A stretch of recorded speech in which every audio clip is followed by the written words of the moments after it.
सदन की कार्रवाई शुरू होने से पहले, सत्र शुरू होने से पहले सदन के सामने मीडिया के सम्मुख अपनी बात रखेंगे। प्रधानमंत्री पहुंच चुके हैं। नमस्कार दोस्तों,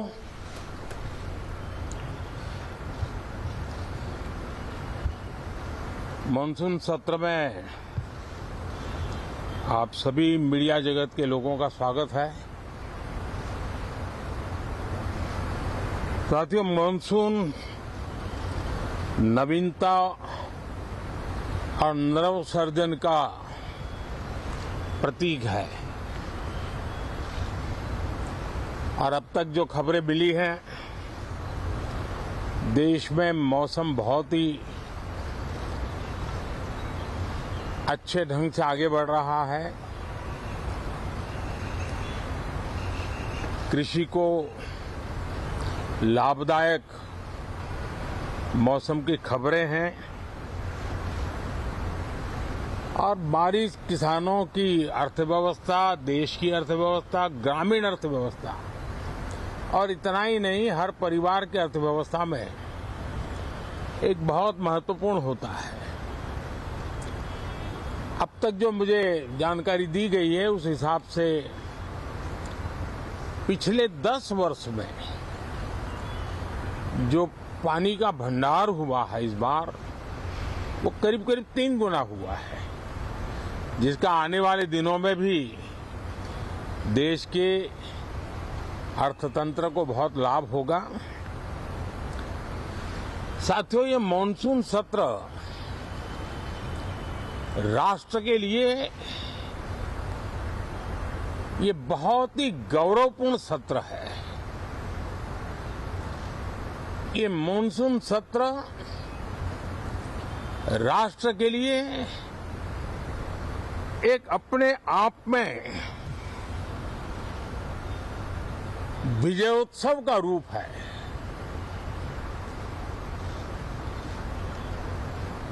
और जब मैं कहता हूं कि सत्र राष्ट्र गौरव और विजयोत्सव का सत्र है, तो सबसे पहले तो मैं पहली बार इंटरनेशनल स्पेस स्टेशन पर भारत का तिरंगा झंडा वहां लहराना, ये हर देशवासी के लिए गौरव की पल है।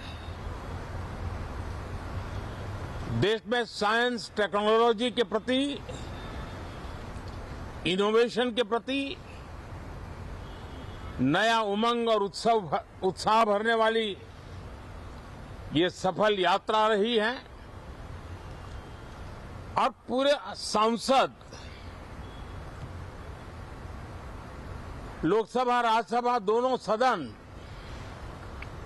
देशवासी जिस गौरव का अनुभव कर रहे हैं उसमें एक स्वर से जुड़ेंगे, एक स्वर से इसका यशगान होगा, जो भारत को अंतरिक्ष में नई ऊंचाइयां पर पहुंचाने वाले जो भावी कार्यक्रम है उनके लिए भी प्रेरक बनेगा, प्रोत्साहक बनेगा। साथियों, ये मानसून सत्र एक विजयोत्सव है। पूरी दुनिया ने भारत की सैन्य शक्ति का, भारत के सैन्य के सामर्थ्य का रूप देखा है। ऑपरेशन सिंदूर में भारत की सेना ने जो लक्ष्य निर्धारित किया था 100% अचीव किया। आतंकियों के आकाओं के घर में जाकर के 22 मिनट के भीतर भीतर ऑपरेशन सिंदूर के तहत उसको जमींदोज कर दिया गया। और मैंने बिहार की एक कार्यक्रम में इसकी घोषणा की थी,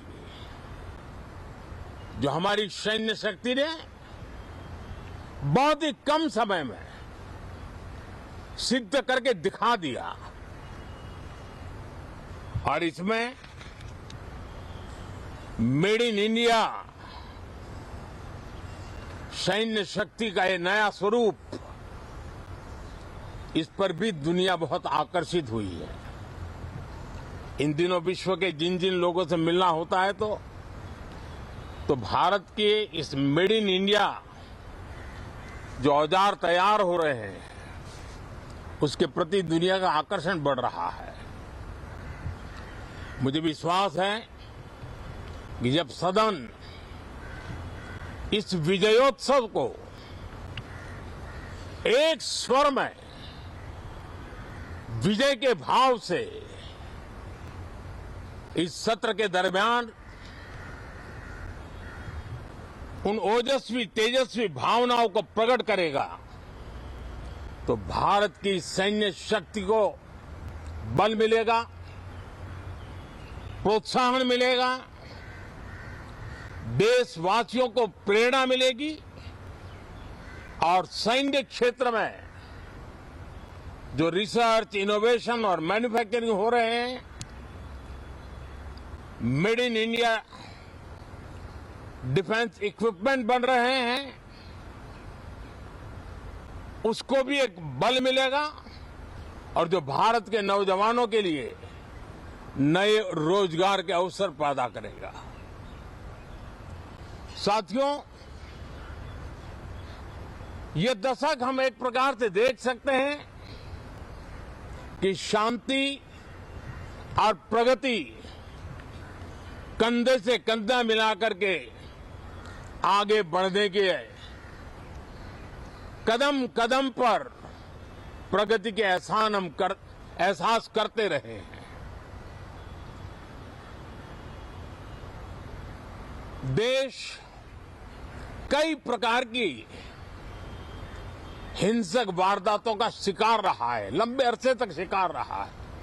देश आजाद हुआ तब से ये समस्या को हम झेल रहे हैं, चाहे आतंकवाद हो, नक्सलवाद हो।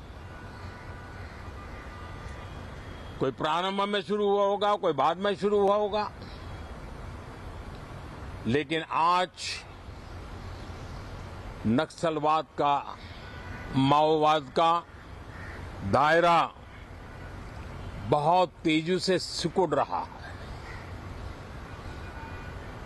माओवाद को, नक्सलवाद को जड़ से उखाड़ने के संकल्प के साथ देश के सुरक्षा बल एक नए आत्मविश्वास से,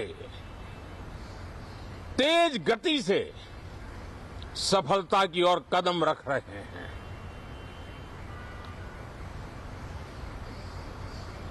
और मैं गर्व से कह सकता हूं,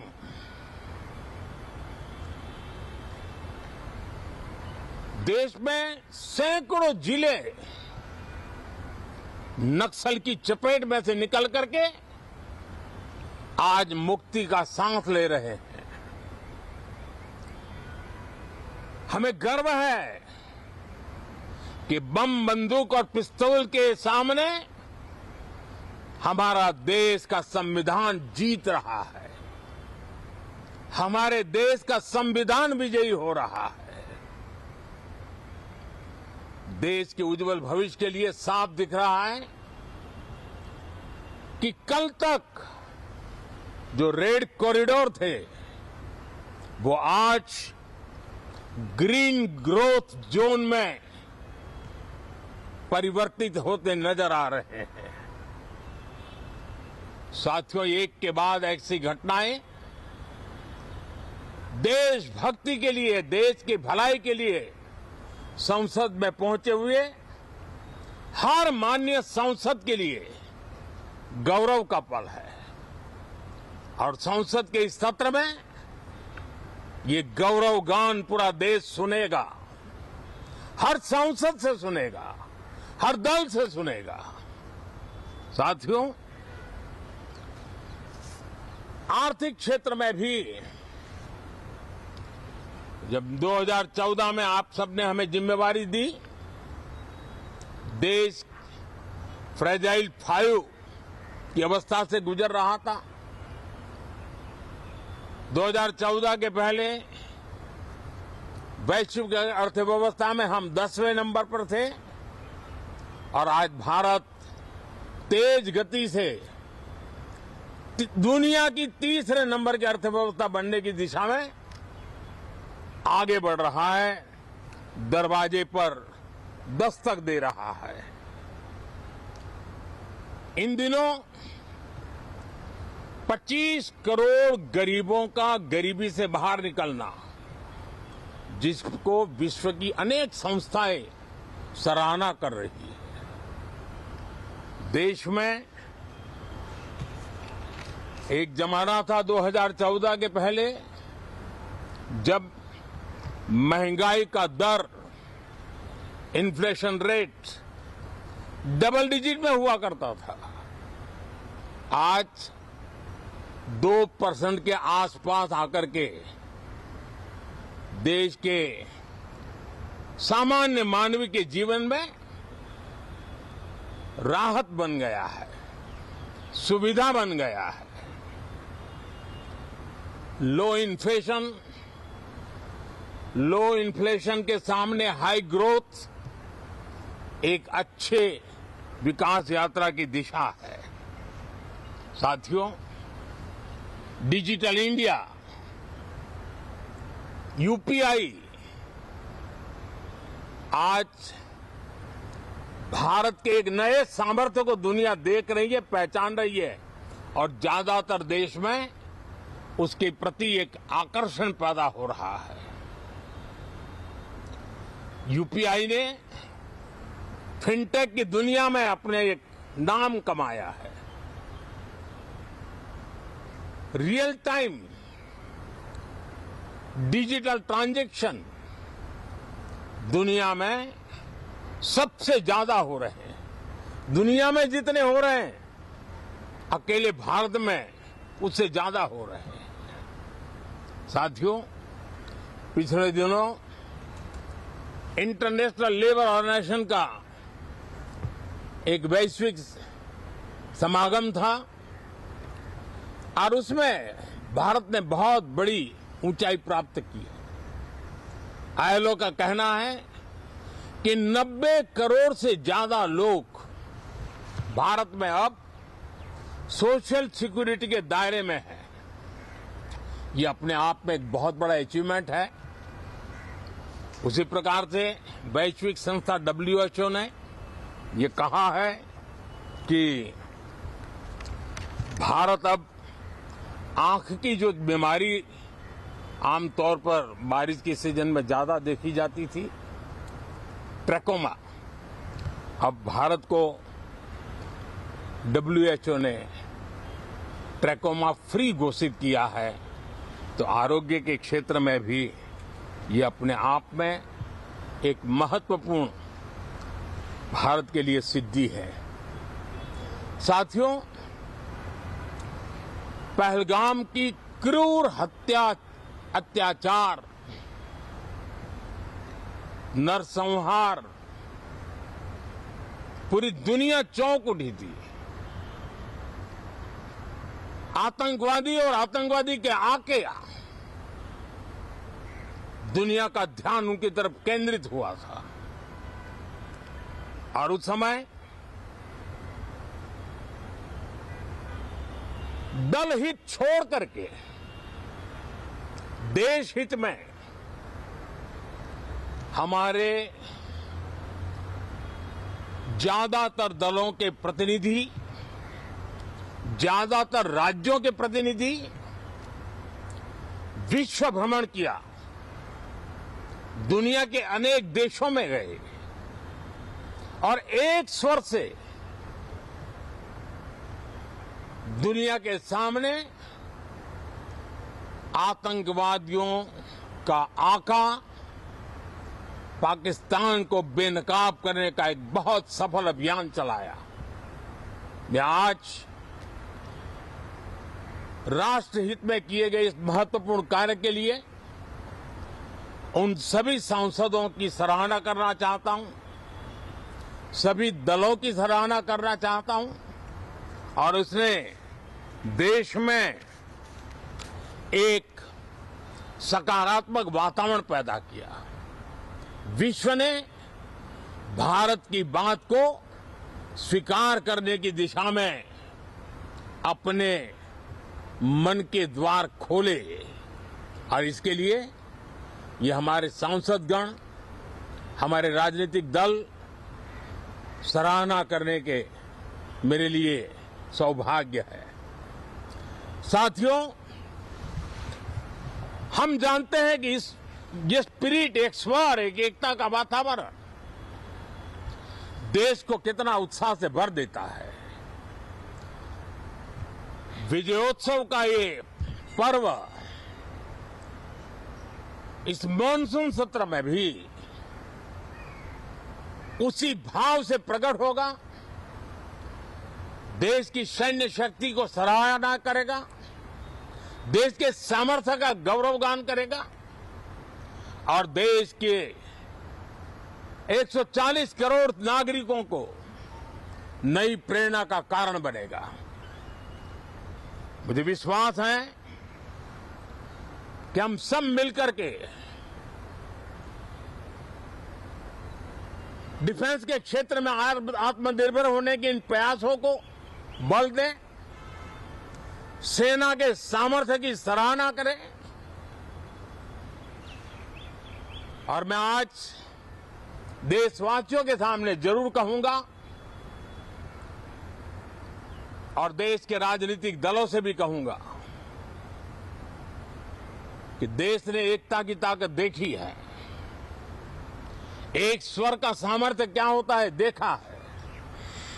तो सदन में से भी सभी माननीय सांसद उसको बल दें, उसको आगे बढ़ाएं और मैं जरूर कहूंगा राजनीतिक दल अलग अलग है, हर एक का अपना एक एजेंडा है, अपनी एक भूमिका है, लेकिन मैं इस वास्तविकता को स्वीकार करता हूं कि दल हित में मत भले न मिले लेकिन देश हित में मन जरूर मिले। इसी एक भावना के साथ इस मॉनसून सत्र से देश के विकास यात्रा को बल देने वाले, देश की प्रगति को बल देने वाले, देश के नागरिकों को सामर्थ्य देने वाले अनेक विधेयक प्रस्तावित हैं। सदन विस्तृत चर्चा करके उसको भी पारित करेगा। मेरी सभी माननीय सांसदों से उत्तम डिबेट चलाने के लिए शुभकामनाएं हैं। बहुत बहुत धन्यवाद।